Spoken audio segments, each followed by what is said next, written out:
안녕하세요. 꼼방의 모찌입니다. 이 앰프를 만드는데 시간이 많이 걸리게 된 이유가 있어요.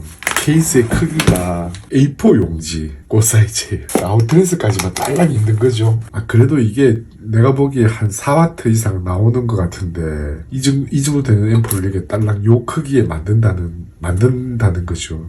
이 뒤에 뭐 정류관이나 그런 것들이 없으니까 깡총하긴 하죠. 이 진공원 앰프 테스트 한다고 하던 이 스위칭 파워 있잖아요. 노이즈도 많이 생기고 해가지고 이게 꽤 비싼 고압과 저압을 쓸 수 있는 스위칭 보드인데 여기에 이 저압으로 히트용으로 되어 있던 것은 쓰지 못하는 상태인 게 여러 가지 제작 과정에서 이게 나왔죠. 그리고 여기 히터를 못 쓰게 되니까 이게 또 3C24나 이런 것들이 전력량이 있잖아요. 기본 자기가 이 먹는 3A 정도랑 요거 뭐 0.9A인지 뭐 0.6A인지 모르겠는데 합치면 12V로 집계를 한다고 하더라도 한 3.5 뭐 7, 8 요 정도의 그 전력이 필요한데 여기서 히터를 못 쓰게 되니까 별도의 히터를 구했는데 이 스위칭 파워는 12V에 5.4A인가 엄청 아리까리하죠. 왜냐하면 이게 용량이 약 한 1.7배, 1.8배 안 되면 가동이 안 되거든요. 히터는 먼저 들어와야 되니까 무조건 한 번에 그냥 스타트가 딱 돼야 돼요. 이게 약간 더 큰 게 있으면 그냥 하나만 쓰면 될 텐데 그러면 좀 숨통이 튀어질 텐데 안 돼가지고 이걸 또 12V 1A도 안 되는 6BM8에 히터용으로 또 쓰게 된 거죠, 이거.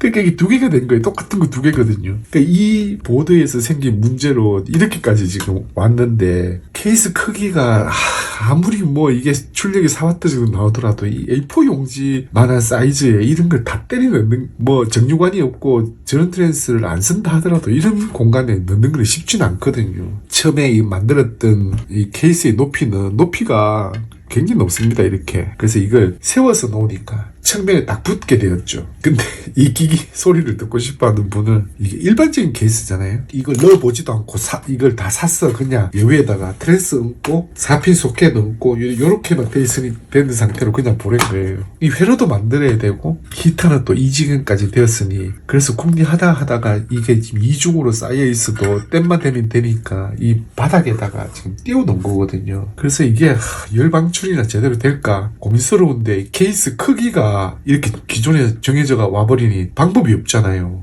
무조건 여기 이제 만들어야 되는 것밖에 없죠. 그래가지고 이걸 고압은 진짜 여기 AC 소켓에 붙어 있을 정도로 이렇게 근접해 있습니다, 지금. 앰프를 뭐 예쁜 것도 좋은데 자작해가지고 스스로 이렇게 해가 쓰는 거면 너무 콤팩트하게 막 공간을 이렇게 해가지고 기계로 가공해서 와서 만드는 사람이 케이스에 쓰는 게 가능하다라고 하면 높이나 이런 것도 같이 봐야 되거든요. 이게 눕히는 거랑 세우는 거랑 완전히 다르잖아요. 고압이나 이런 것들이 뭐 한순간에 이렇게 막 쇼트되거나 이런 문제가 생기면 그냥 나가버리거든요. 이런 부담과 이 스위칭 파워도 마찬가지. 컴팩트한 공간에 다 때려 넣어야 되는 그 외에 방법이 없으면 이제 이거 어떻게 만들겠어요. 다 풀어가지고 다 끄잡아 내놓은 상태에서 기본 배선을 하고 이런 것들도 외부에서 전부 다 확인해보고 만들 때 본인이 생각하고 있는 거랑은 다르게 다른 문제들이 계속 생기는 문제들은 본인이 스스로 이걸 해결해야지 내용을 다 알고 그 다음 작업을 할 수가 있는데 이렇게 후단에 피드백을 걸어줘야 되는 이런 앰프들은 상위 정확하게 네거티브 피드백이면 상위 최종 출력은 정상이 나와야 되거든요. 상급간에 한번 초단에 6BM8로 튀기면 상이 한번 뒤집어지고 뒤에 후단에 있는 캐소드 팔로우는 상이 뒤집어지지 않고 그대로 유지가 돼요. 여기서 빠져나올 때는 역상이거든요. 이 3C24 출력관에 들어가서 다시 뒤집으면 대부분 이런 건 또 아무 생각 없이 해도 됩니다. 이게 문제를 일으키는 경우는 잘 없는데 가끔 가다가 그런 문제로 앰프의 소리가 이상하거나 발진이 나거나 하면 당황스럽죠. 그거 모르고 있어서 그런 거예요. 그 다음에 이것도 빠진 게 파워 스위치. 보니까 또 메타도 있다.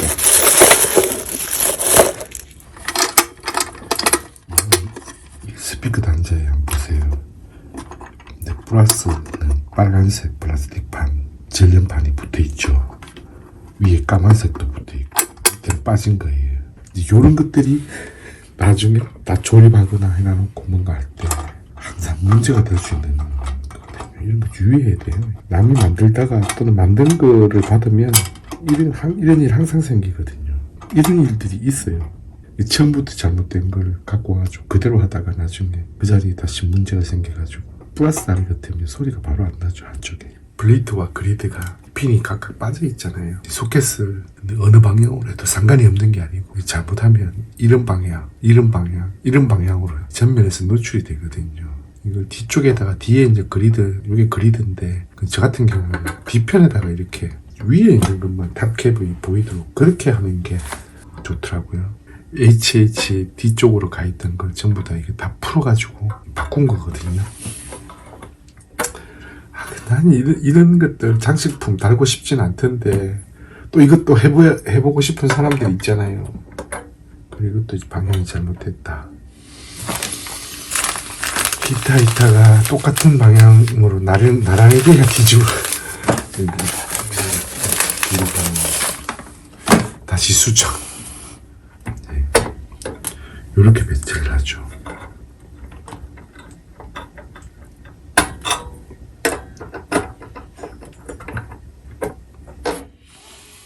이렇게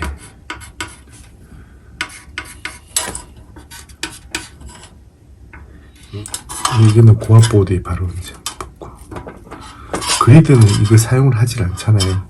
그 옆구리 티 나오는 거 보시죠. 거기로 이제 그리드가 들어가기 때문에 그 8핀 여기에 캐소드에서 이 그리드로 바로 들어오거든요. 토글 스위치를 하나 달아줘야 됩니다. D가 11.5인데 네, 이런들이 10mm거든요. 네, 이런 것들은 이제 작은 홀을 뚫어 놓고 리머로 그렇죠. 근데 조용하게 집에서 작업을 해야 될 때는 드릴만 좀 작은 구멍이라도 뚫어놓고 큰 게 있으면 좋은데 그걸 이제 못하니까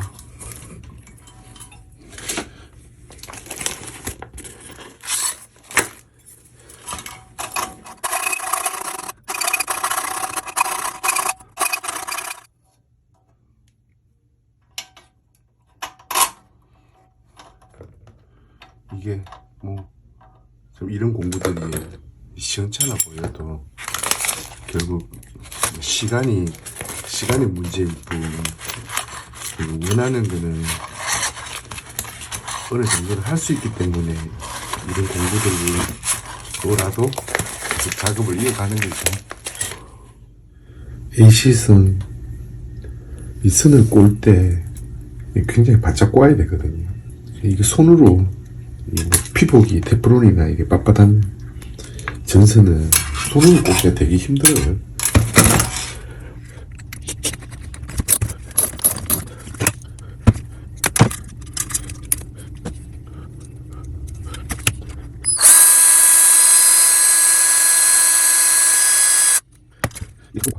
A4 케이스, A4 용지 크기 정도 되는 케이스에 일반적인 방법으로 이거 만드는 게 굉장히 어렵습니다. 이 정도 공간은. 그래서 좌우측이 바뀌어 있고 하니까 어쩔 수 없이 이제 출력관 쪽은 뒤쪽으로 인을 쓰는 걸 하고 아웃을 쓰는 걸 하고 앞쪽에 쓰는 거는 배치를 이제 이렇게 하면 되죠.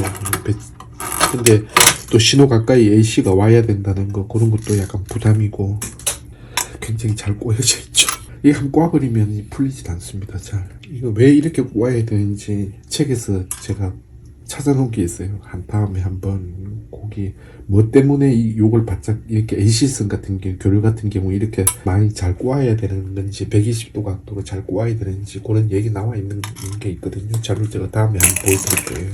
고압은 이렇게 핑거 릴레이를 써서 딜레이를 시킬 거거든요. 근데 이 소켓을 따라왔는데 소켓 크기도 만만치 않잖아요. 지금 안 그래도 공간이 부족한데 그래서 이거는 소켓은 하나 보내드리고 밑에 것만 해가지고 케이블 타이를 어딘가 딱 묶어가지고 해야 되는데 그것도 이렇게 붙일 자리가 엄청 옹색하죠.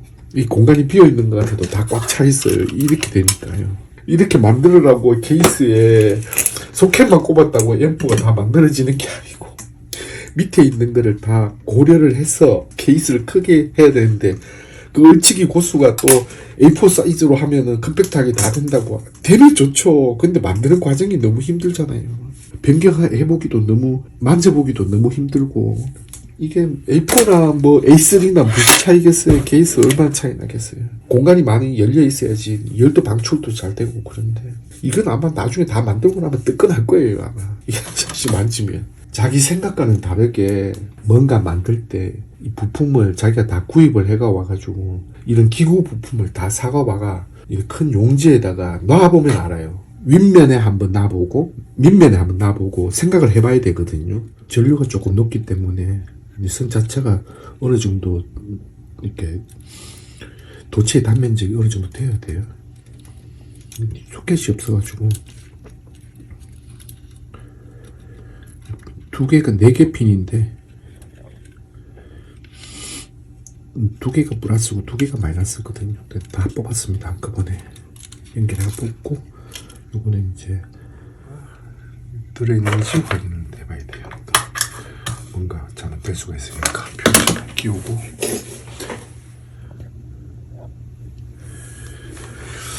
일단 12.6이 나오는지 정확하게 나오는지 조정을 해야 되니까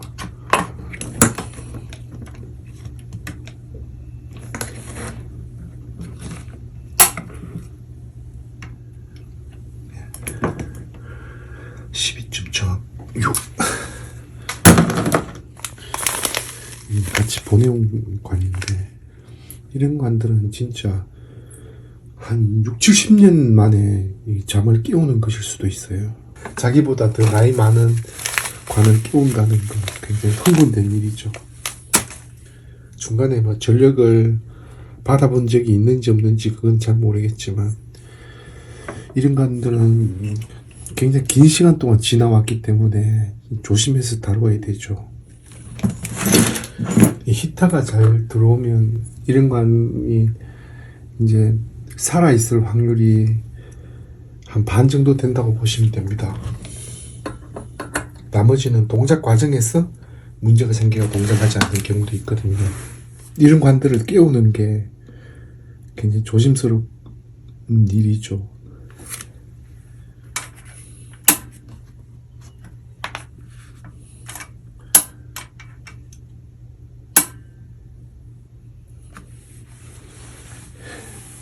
불이 들어왔어요.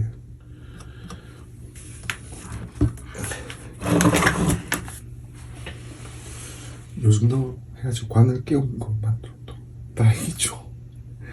이게 죽어버린 게 이렇게 히터가 들어오지 않고 죽어버리는 게 보통 히터에 그 걸리는 그 전류량의 범위를 5% 정도 좀 봅니다. 관에 따라서 여기에 플러스 마이너스 몇 프로다 이렇게 명시가 되어 있는 관이 있고 그렇지 않은 관이 있는데 대체적으로 그 보면 표시대가 있는 관들 같은 경우에는 5% 정도를 허용 범위로 보더라고요. 0.6, 6.3에 0.1V니까 몇 퍼센트 되진 않죠. 그럼 다음 영상에서 뵙겠습니다. 감사합니다.